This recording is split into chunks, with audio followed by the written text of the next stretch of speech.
Hey everybody, so in this video I am going to go through the final exam review step by step for anyone who needs that. Feel free to move forward in the video to the problem that you need, just whatever is most helpful for you. So we're just going to go one at a time and I'm going to show you the thinking behind each problem. So number one, if fencing costs $8 per foot, find the total cost for fencing a rectangular garden 42 feet by 23 feet. So I know if I'm doing fencing and it's a rectangle, I'm simply trying to put a fence around a rectangular space. So I'm going to draw that. I know that the garden is 42 feet by 23 feet. So 42 feet by 23 feet. Now, because it's a fence, I'm going around the outside. So I need to go around, around, around, around. So these dimensions can go to the other sides as well. So if I know the right side is 23, I know the left side is 23. If the bottom is 42, I know the top is 42. So now I can know how much fencing I need because I need a 42 plus a 23 plus another 42 plus another 23. So all four sides are going to be added together. So let's just do that. 2 and 3 is 5, and 2 is 7, and 3 more is 10. Carry the 1. 1 and 4 is 5, 6, 7, 11, 12, 13. So I've got 130 feet around this. So 130 feet around. Now, the problem said find the total cost for fencing this garden. So I know it's $8 per feet and I have 130 feet. So I can do my 130 feet times $8. So, just get the old calculator out. 130 times 8, $1,040 to build this fence. 1,040. So that's how you would do that one. Number 2, find the area. So where number 1 is perimeter, so fencing is perimeter. This problem is specific about area of the skating rink round to the nearest tenth. So when I look at this skating rink, I can see I've got a 37 and I've got a 10, but I want to be real careful. This 10 is a radius. So this 10 is from here to here. It's a radius. So I want to get a handle on what I'm thinking about. I have a rectangle here in the middle, and then these two end pieces, which are half circles. So together they would make a whole circle. So I can tell its area. So area of the rectangle plus area of the circle. So I'm going to focus on the rectangle first, this piece in the middle. So I know area of a rectangle is length times width. So I can tell the length is 37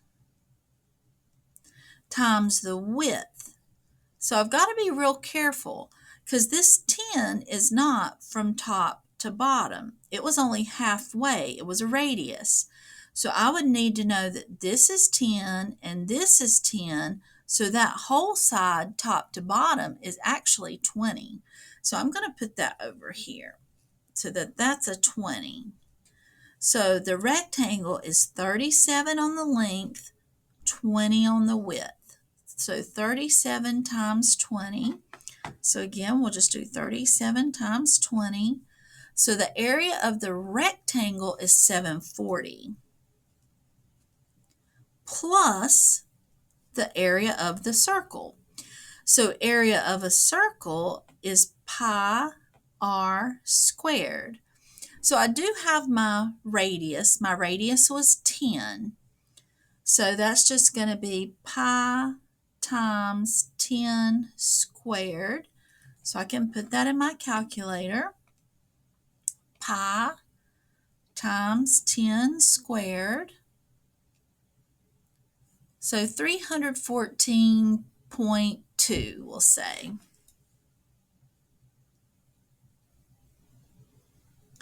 All right, so I know the area of the rectangle was 740 plus the area of the circle, 314.2. So I'll just add these two numbers together and have my answer. So 740 on the rectangle plus 314.2 on the circle. My total is 1054.2. Now, it is area, so that would be meters squared. Number 3, we're in the proportions unit. So for the proportion, find the unknown number. For proportions, the easiest thing to do is cross multiply. So we're going to cross multiply. So that means I'm going to go 6 times 28. So 6 times 28, see what that is. 6 times 28 is 168. And then divide by the extra number. So divided by 24. So divided by 24. The answer is 7. So what that means is 24 out of 6 is like 28 out of 7. So that's what that means. We found that missing number. Number 4, we're going to have to set up the proportion, but we will still cross multiply, but it is a proportion. And if you are afraid of getting the numbers in the wrong place, remember you can set up with words first. So this is on an architect's blueprint, 1 inch corresponds to 6 feet. So I can tell it's inches to feet. 1 inch is 6 feet. So I know that all my numbers on the top will be inches. All the numbers on the bottom will be feet.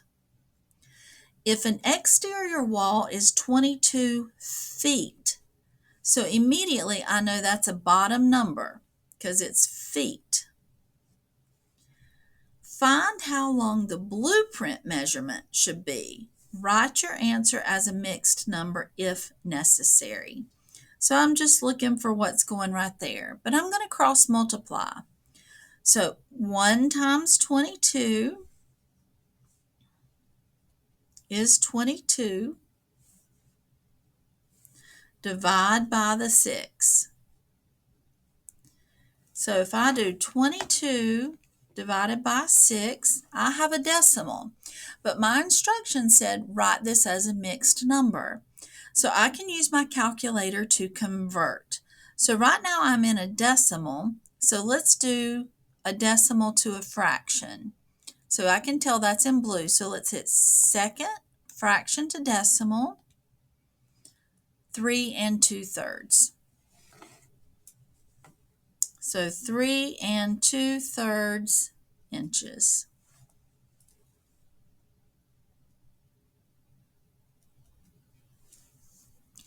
All right, so just know proportions, you're always going to cross multiply.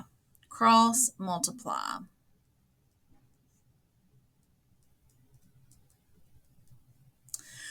Number 5 takes us to the equations unit.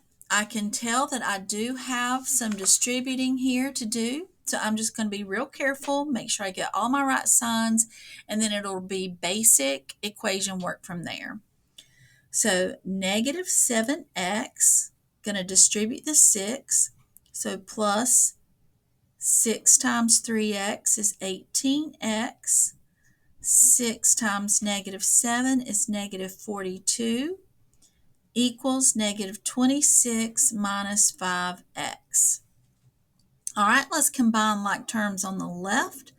Negative 7x plus 18x would be 11x minus 42 on the left equals negative 26 minus 5x on the right.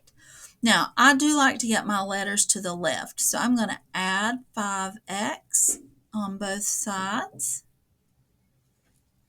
That allows us to cancel here and add here. 11x plus 5x is 16x minus the 42 equals negative 26.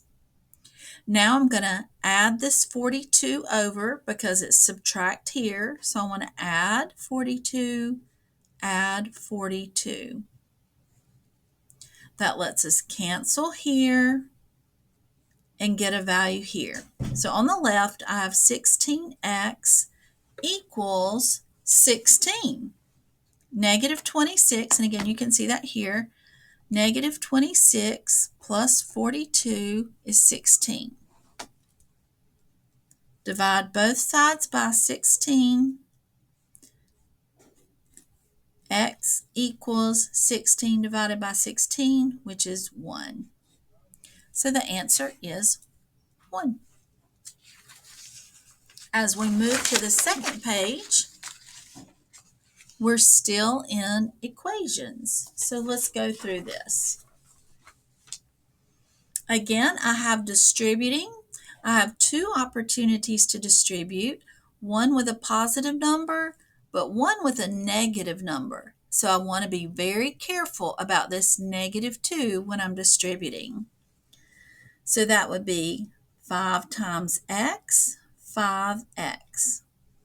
5 times negative 6 is negative 30, minus 56. Now, I like to go ahead and combine like terms to make it neater.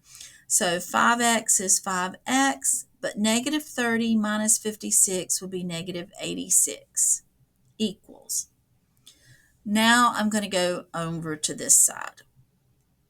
So 7x, that's a negative 2 we're distributing.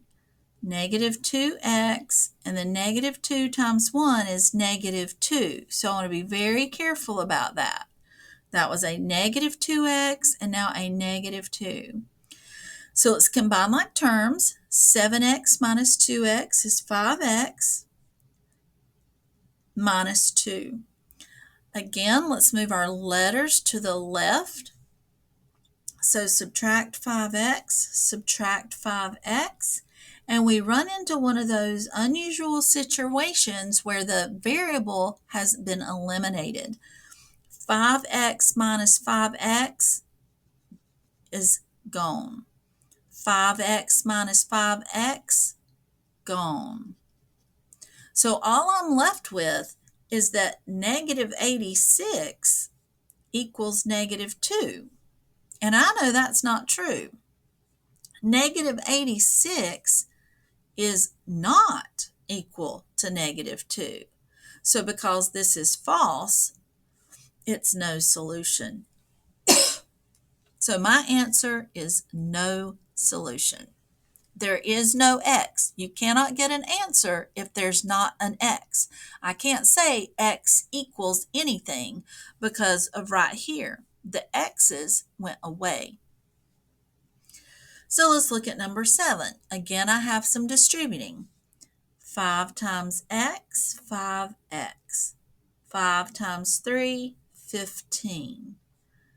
Equals 5x plus 15. I want my letters on the left, so I'll subtract them. Subtract 5x, subtract 5x. 5x minus 5x is gone. They have zeroed out. 5x minus 5x, gone. It has zeroed out. What I do have left is that 15 equals 15. Well, that's true. 15 does equal 15.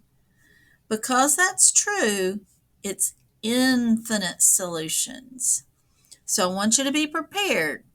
Either of those could pop up.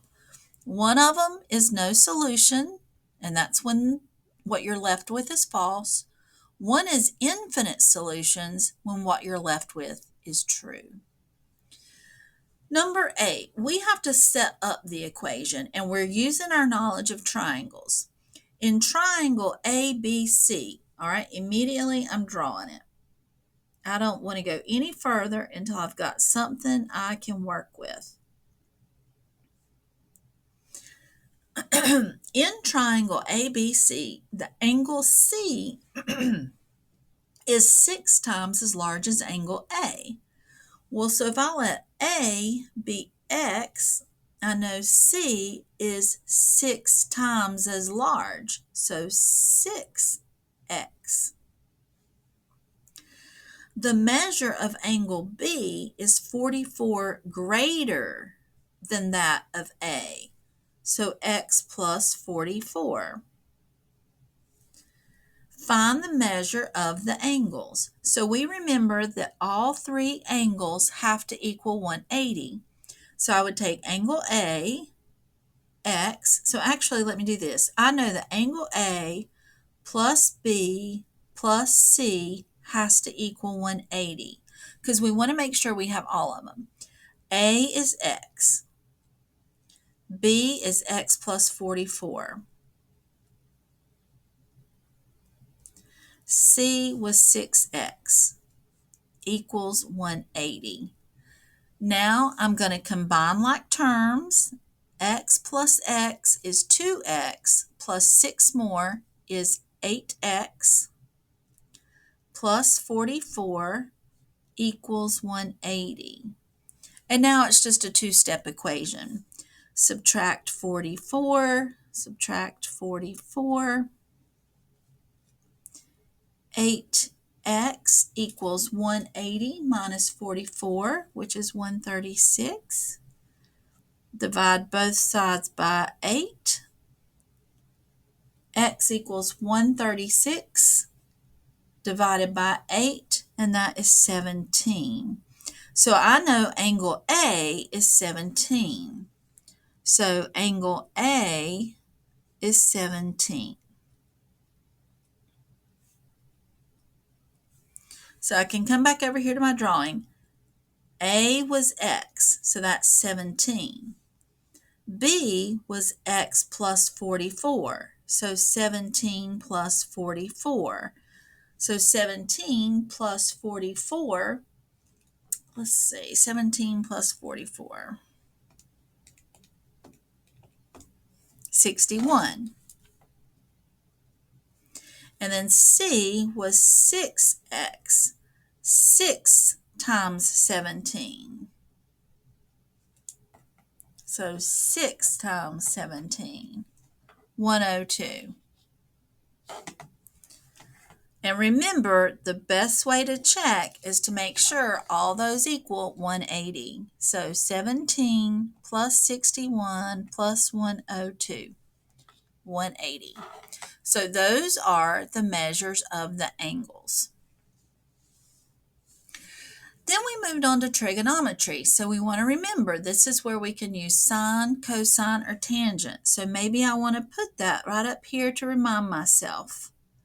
Sine is opposite over hypotenuse.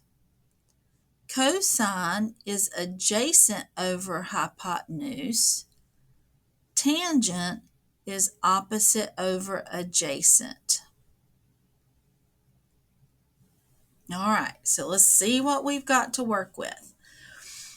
So in number 9, I have side A is 6. So I know there's a 6 right here. I can also fill that in over here on my chart. Angle B is 55. So I know that's in here in the corner. So I can also put that on my chart, 55 degrees. Find B, C, and A. All right, another piece I know is that angle C, which is sitting right here, A, B, C, is 90 degrees.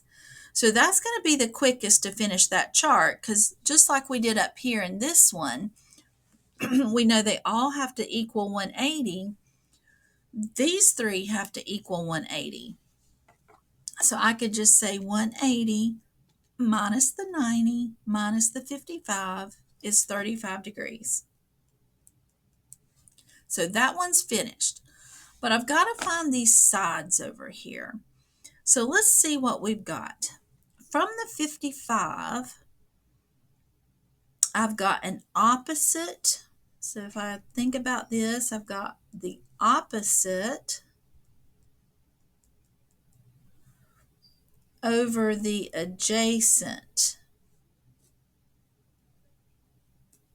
So if I look back up here in my ratios, tangent is opposite over adjacent. So from the 55, I have opposite over adjacent. So I could do the tangent of 55 degrees is equal to opposite, which is letter B, over adjacent, which is 6. So we'll multiply both sides by 6. That cancels the 6 here, removes the fraction. So in my calculator, I'm going to put 6 times the tangent of 55 equals B. So 6 times the tangent of 55, so we'll call it 8.6. 8.6 equals B. So we need this last little piece. Well, since it's a right triangle, I can use the Pythagorean theorem. A squared plus B squared equals C squared. So I have A and B, so it'll be a quick fix to find C. So A is 6. 6 squared plus B squared, so that's 8.6 squared, equals C squared. So let's see what that is. Let's start with this side. So 6 squared plus 8.6 squared. That's 109.96. We remember we're going to take the square root of that to get C. So square root 109.96, 10.5.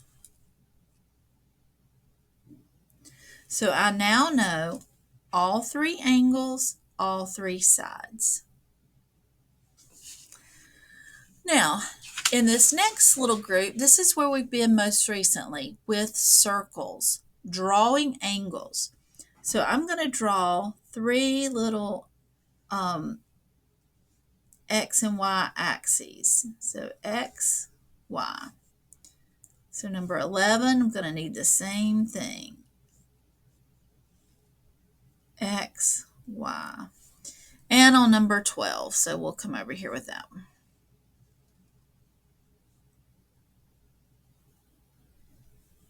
X, Y. All right, so 60 degrees. So 60 degrees. I know each corner is worth 90 degrees, so I don't need to go all the way with that into the first quadrant, just about 2/3 of the way. So to do 60 degrees, I would go, and you're just eyeballing it, maybe about right there, more than halfway for sure. So 60 degrees. Now number 11 is negative 150 degrees. So I know I'm going to go down, whereas in number 10 I went up. In number 11 I'm going to go down. Again, I remember each corner is worth 90 degrees. So 90, 90. So that would be 180. Well, this is negative 150, so I don't need both of those fully. So there's negative 90, and if I go about negative 60 more, and again, we're just eyeballing it, there we go. That would be negative 150 degrees. Now this next one is 980. So we know that a circle is only 360. So this one's going to spiral. So I want to make sure I get all those degrees. So it's positive.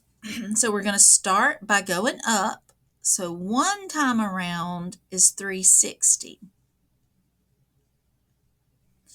So if I go another time around, that was another 360. So far I'm at 720 and I've got to go to 980. So let's see how many more we need. 980 minus 720. I need 260 more degrees. So remember, you're always working off of these little 90s in these corners. So I'm at 720. So I could go another 90, another 90, that's 180. And if I went all the way, that'd be another 270. Well, I only needed 260.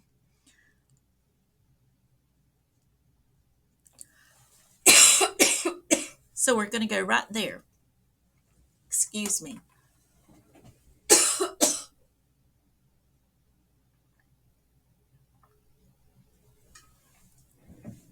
All right. So that got me my extra 260, which puts me at 980. So this one does have a spiral. Now, with 13, we're going to convert the degree to radians. And we said in class, if we have the degree, we're going to divide by 57.3. So that's the magic number.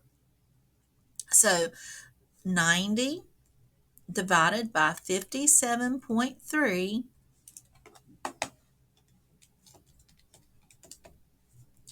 1.6 radians.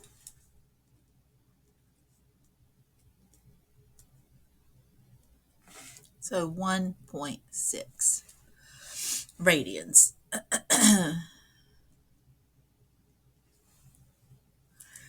But if we're going the other way, we're going from radians to degrees, we're going to multiply by that magic number.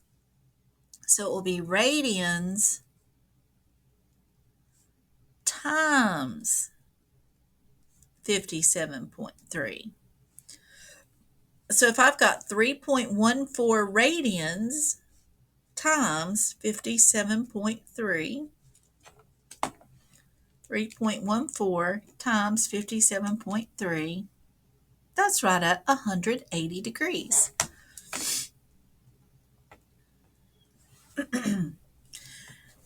So same thing here, 6.28 radians times 57.3 degrees, 6.28 times 57.3, 360 degrees. So that's when you have the whole circle. Half a circle, you're at 3.14 radians. The whole circle, you're at 6.28 radians. For number 15, we're finding the length of the arc. So remember, length of an arc is like part of the edge. So I'm looking for this right here, the edge, which means the arc is part of the circumference. So we're going to need that circumference formula.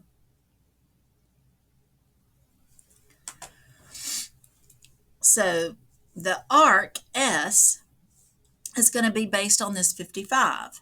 So I've got 55 out of the full 360 degrees. So we've only got part of the circle.